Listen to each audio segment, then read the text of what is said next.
I got to go to a focus testing that A24 did, and That sounds really fun. I was so nervous that that they would rip it apart, so I wanted to be in the room so I could be like, that kid's an idiot. And they were so nice. And one dude was like, I think it's like an everything bagel. And then like a bunch of people were like, it's so original. I'm like, have you ever seen an anime? Like, I think we just did a live action anime. Or honestly, like a lot of the Korean films from the auteurs of the past 20 years, like they're constantly shifting tones in a way that like I hadn't seen before. I saw like Old Boy or you know, The Host. Right. And so this film, the intention was always like, it's a family drama that gets interrupted by sci-fi, that then gets co-opted by the internet, swirled in this blender. 다니엘 콴과 다니엘 샤이너트, 일명 다니엘스 감독은 DJ 스네이크 릴존의 Turn Down for What을 연출한 걸로도 매우 유명했는데요.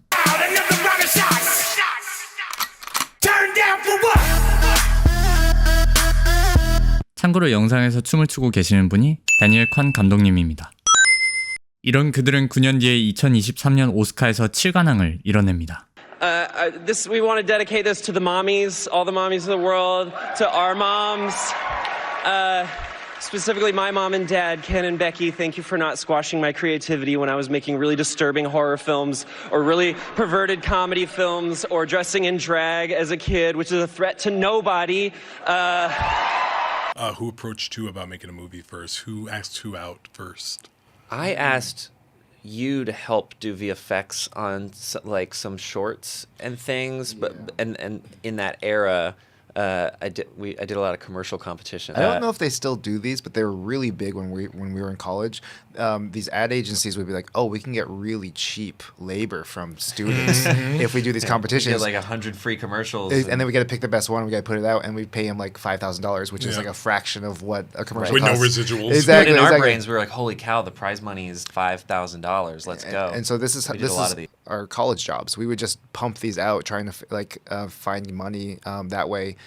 I won a couple, you won a couple, and it's how we got the money to buy our equipment. You know, I bought a camera because of it, and you bought your iMac. I bought a camera too. So he did a really good Dibs commercial. It was pretty awesome. It's just like a guy running into a kitchen and smashing all the plates and silverware and everything, and being like, "We don't need bowls. We have Dibs. You can eat ice cream with your hands." And then my roommates get really mad at me for smashing everything. It's good. And then he did an Etsy commercial that was like carefully animated, all made by himself in his bedroom. Right. And I think it does speak to both of our approach to filmmaking, which is very much like, what are the parameters? What do we have around us? What can we do with these things? It's almost like a game. And so when we first started working together, he asked me to do some visual effects on one of his. It's the burger one, right? You pull a burger out of your armpit. 에어올은 그분들의 필모에 있어 두 번째에 해당되는 작품이고요. 첫 번째 영화 스위스 아미맨은 폴 다누와 데니얼 레드클리프 주연으로 굉장히 특별합니다. I'm special.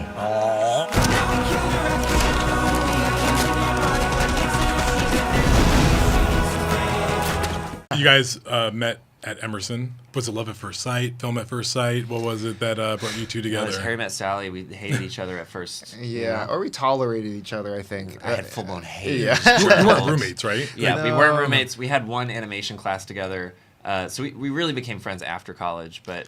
Yeah, it's because we have very different classroom styles, you know? Like, I'm the kid in the back of the class who just wants to be working on his own thing. So I'm just kind of doodling and dreaming and doing the bare minimum in class because the projects were all I really cared about. And I'm the one who's like, very I'm not active. Here to make friends. This college charges like $300, $400 an hour when you break down the tuition. This is brutal. Don't you dare have me watch a movie in class. That's the most expensive movie I've ever seen in my life, which, you know, is not a great way to make friends. But also so true, by the way. It's very true. It doesn't cost too much. Yeah. Also, this is how we work. I like to hole away and just do stuff and be like, everyone leave me alone. And you're like, why does this cost too much? Why does this cost so much? That's a little true. You get out of the room. We don't need you. We got to manage our time right and get the creative flow work in. Like, this is. But we really hit it off because we both got a job at a summer camp teaching like middle school, high school kids how to do. We weren't even teaching. We were just supervising. We were the supervisors, which is like a weird job to give us because we just got them in trouble and made the movies weirder and more dangerous. 오늘은 라이언 존스 감독님과 데니엘스 감독님들이 베니티 페어에서 진행한 인터뷰로 감독님들의 창작 과정을 보고 또 크라이테리온에서 진행된 영상으로 감독님들의 영화 취향을 엿보는 시간을 준비해봤습니다. 참고로 크라이테리온이라는 회사는 정말 귀한 영화들을 고화질의 영상 매체로 출시해주는 것도 모자라서 어떻게 보면 영화보다 더 레어한 부가 콘텐츠도 같이 수록해서 내어주는 엄청나게 은혜로운 회사로서 그 회사의 콜렉션이 나열되어 있는 저 몇 평 안 되는 공간은 영화인들에게 있어 둘도 없는 보물창고라고 말할 수 있겠습니다. 놀라운 건 저 컨텐츠의 초대를 받으면 수량 상관없이 모두 다 공짜로 가져갈 수 있다는 겁니다. 아주 천국 같은 곳이죠. We've got to do a scout first because we've only got a certain amount of time. No. We have nothing but time. We don't have to ever leave the closet. 살다 보니 이런 날이 다 있네. Can't leave with that. Put it in the bag. Benny, look at my bag. Don't put it in my bag. Why? Look at my bag. All right.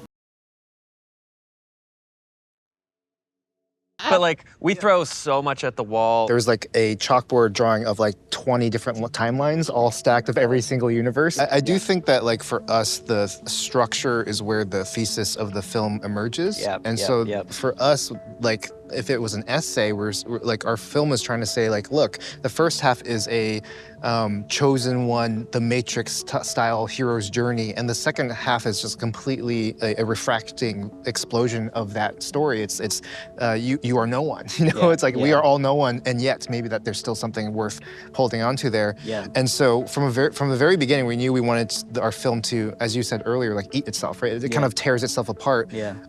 Which was a really fun challenge to us because we didn't know how we were going to pull it off. I don't know how we're going to do that. We're not good enough filmmakers to do that yet. But maybe by the time Obviously you are. no, You but figured it by out. the time we were finished with it, maybe we could figure it out. It makes me so happy to hear you talking about structure as a element of creative and thematic, a creative and thematic element of it. And there are writers who fear structure, thinking that it robs the soul from some kind of inspired journey, or that it's a necessary evil, where it's something where it's just a cold, kind of hard math. One of those screenwriting like rules that I love to actually follow is the fact that like the midway point is when the film reveals itself to you. When you get in the edit, how much does the writing process continue in the edit with a movie like yours? Like, is it everything broken again and then put back together in different ways, or do you very much stick to what you thought it was going to be? We kind of like, we stuck to it, and then we just started diagnosing problems galore and spent a year trying to fix those problems and stress testing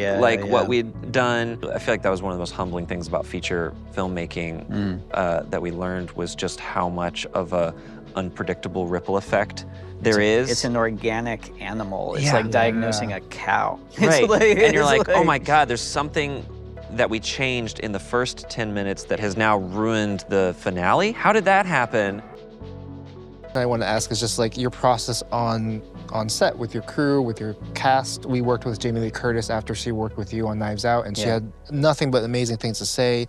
And specifically when they were shooting, or when they weren't shooting, no one actually went to their trailers because everyone just wanted to hang out. Like what's your take on the director's role in that, on vibes, you know? I mean, I think the vibes, like tone, like you guys talked about tone with writing. I feel like tone is also a huge part of directing, and it's setting the tone on set. It's making it feel like a comforting, warm, inviting, safe environment.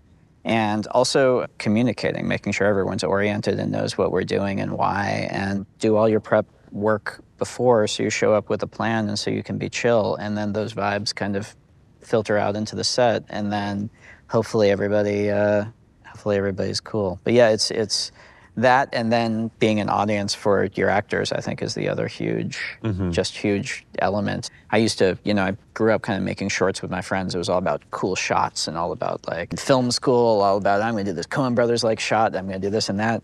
And more and more, just realizing I could stick the camera on a tripod, light it with one light, and shoot it in front of a brick wall. And if what the actors are doing is working, the audience is going to be completely there with it. The only thing that matters is making sure the actors have what they need to make those scenes sing, Yeah. I'm excited to get to that phase of my career.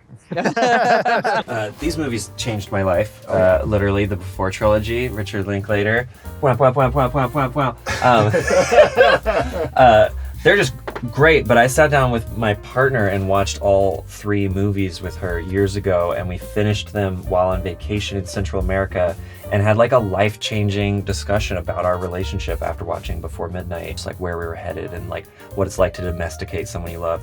Blew my mind. Just a big Linklater fan. What's your favorite of the 3? Oh, my favorite? Honestly, I like that. I think Midnight. But it's not my favorite movie. It's just the one that changed my life. I'll do a quick shout out to Police Story 1 and 2. This is very formative. My dad, his whole family, they speak in the language of old Hong Kong kung fu films. And so we watched a lot of Jackie Chan. And yeah, Police Story 1 and 2 was like way too brutal for me as a kid, but I really loved it. Like the finale in the mall where he's going down the pole and getting electrocuted, and then you see in the end credits, he literally has like 2nd and 3rd degree burns on his arms. Obviously, this is why we made Everything Everywhere, is because I kung fu movies is in the blood, so.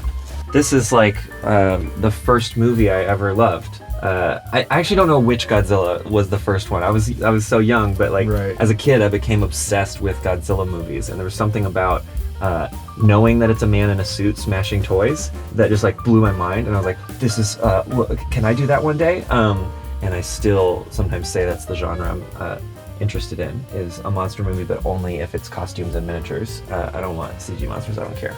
Yeah, old school kaiju. Yeah, only if I get to be the kaiju.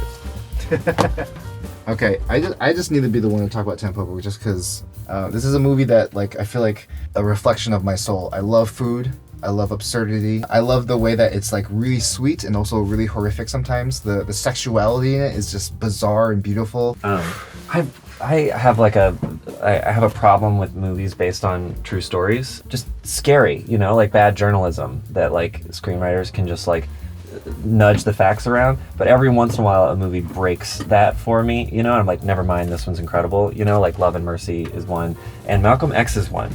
This is just like such a riveting crime saga. Like maybe my favorite crime movie.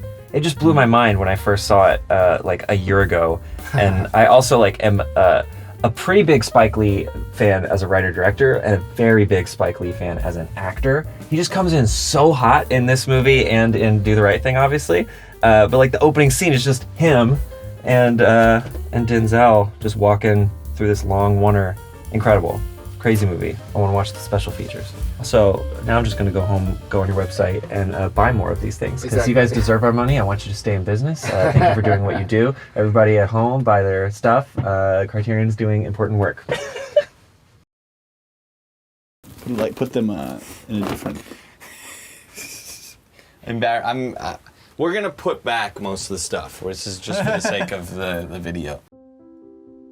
We've spent a year promoting this movie with her. When we go back and rewatch clips from the movie, we feel like, oh, she really did transform herself for this film, in the big ways and the small ways. It was very fun for us because every other day she would come up to us before a take and say, guys, boys, she always calls us boys, you, I've been working in this industry for a very long time, and what you're asking me to do, I have never done before, but I'm doing it for you because I trust you.